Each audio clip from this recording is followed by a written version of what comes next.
So President Biden, everybody, is traveling across the country to sell his $1 trillion infrastructure bill to us Americans. But everybody, what do you think about President Biden so far? Is he doing all that it takes to send out the fourth stimulus check? Or do you believe that he is holding the stimulus checks back and that he could do a better job in helping us Americans out? Now, personally, everybody, it's kind of sad to see that President Biden has not sent out the fourth stimulus check yet. I want to see him do a better job in helping out Americans and sending out more stimulus payments before the end of the year. And if you guys agree with me, then let's get this video to 1,000 likes. Jobs in my plan are people who too often felt left behind and were left behind, left out.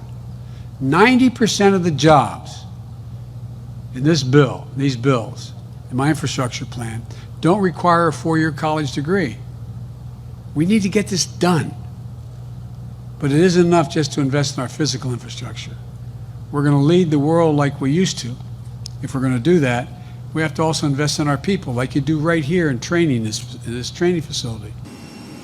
Look, my objective is to get everything that I campaigned on passed eventually. It won't all happen at once. And so we'll get a compromise between the folks who are supporting strongly the infrastructure and the human infrastructure. We'll get a compromise. But it doesn't mean that's the end of what's in the rest of the package. Is testing part of that, Mr. President? Pardon me? Is means testing part of that, Mr. President? Sure, some of them will be tested, I'm sure. What about the Hyde Amendments, Mr. President? Joe Manchin has been pretty strong about where he stands on that. Well, I think that's something that's going to have to be decided based on the whole package. Ask Mitch McConnell. The bottom line is it's very simple. It's on his shoulders.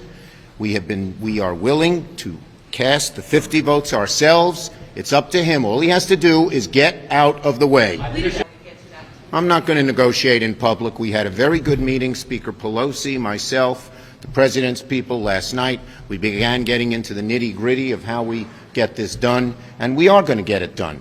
You know, we want to get all of it done by the 31st of October, and we're making good progress. I think Democrats of all different, the progressive folks, the more moderate folks, all realize there's going to have to be give on every side to get this done, and I think we do.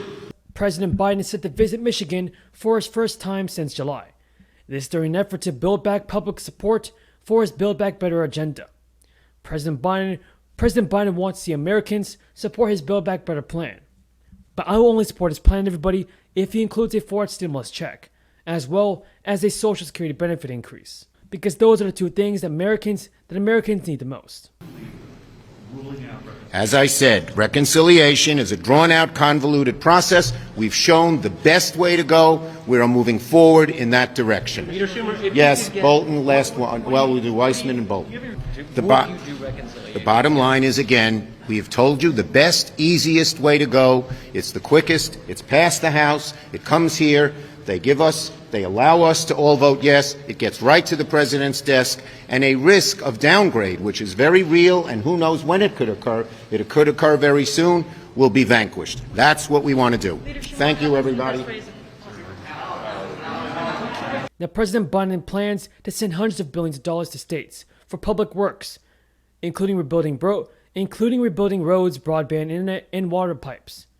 House Democrats are currently negotiating the Infrastructure Investment and Jobs Act with Republicans, with Biden pledging it would get done in remarks he made after Friday at the Capitol Hill in Washington, D.C.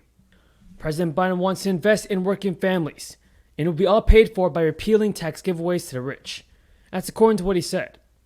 The initially proposed $3.5 trillion government plan does address dental vision and as well as hearing care for seniors. So like the infrastructure bill, this next phase of his agenda, and it's under consequential negotiations in Congress. Now, the 42 million Americans who collect food stamps will receive an average boost of 27% to their benefits beginning on October 1st. This marks the largest increase in the history of the safety net program. The permanent increase was announced in August by the U.S. Department of Agriculture and administers the SNAP benefits. And despite the hike, everybody, most households may only see a modest rise in benefits because a temporary 15% boost to SNAP benefits expires on September 30th, according to President Biden's American Rescue Plan. So on average, each person will see their benefits rise by about $36. That's under the revised thrifty food plan according to the agency. A family of 4 who now qualifies for food stamps could receive a maximum of $835 per month, all in stimulus aid within the 48 states, compared with a maximum of $680 for a family of 4 prior to the boost. For instance, everybody, the thrifty food plan had assumed food stamp recipients have about 2 hours a day to spend on food preparation, and real households receiving SNAP benefits spend an average of less than 1 hour a day preparing meals. There are also many people that want Congress to pass a 4th round of stimulus checks for our seniors.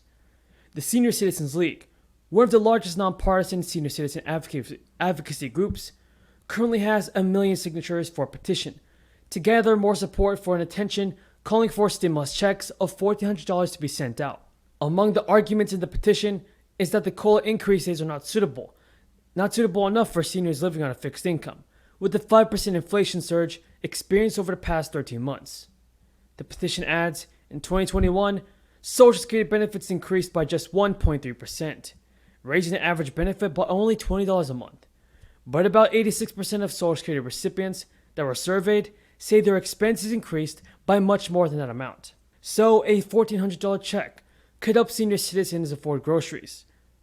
On an already tight fixed income, roughly 25% of low-income seniors reported food insecurity, and Social Security recipients are now expected to receive a 6% COLA increase in 2022. This is one of the largest on record, but rising inflation and Medicare costs are thought to eat away at most of it.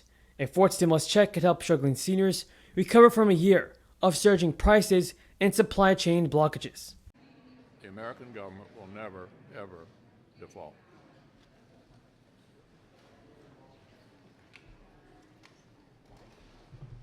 And just a couple of quick points. One is the Democrats, as we all know, have unified control of the government here in Washington.